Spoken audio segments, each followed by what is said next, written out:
La Bible est en train de dire dans Proverbe 22, verset 6.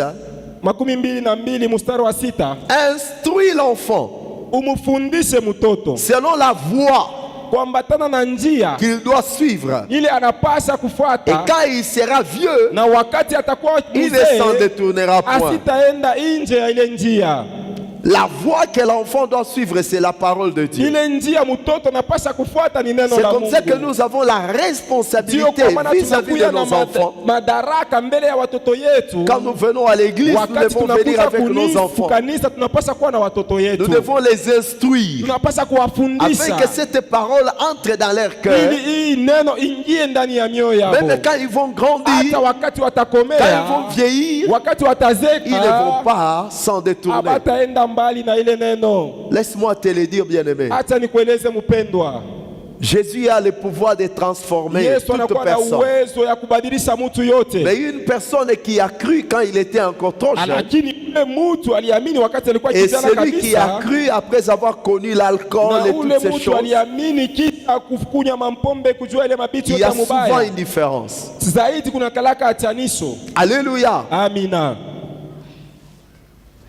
Quelqu'un qui a cru au Seigneur, il n'avait jamais goûté à l'alcool. Une telle personne, même quand il tomberait dans l'apostasie, c'est difficile qu'il aille à l'alcool. Parce que l'esprit souvent qui dérange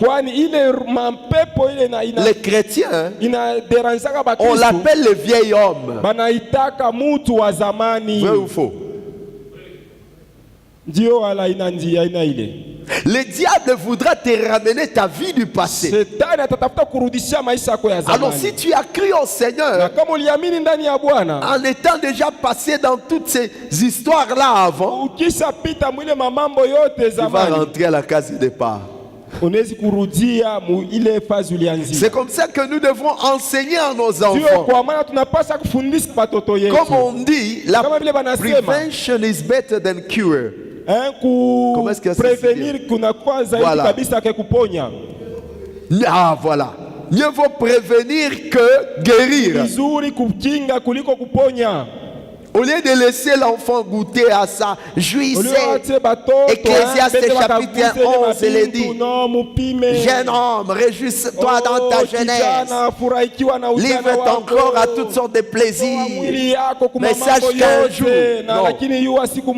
nous devons précéder avant même que ces choses n'arrivent à nos enfants. Nous devons les instruire. Dites Amen.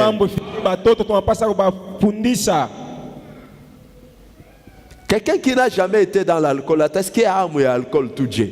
Même quand il pêche, comment est-ce qu'il aura soif ou bien envie de prendre l'alcool? Même quand il recule par rapport à la foi, le vieil homme va les ramener dans les vieilles habitudes.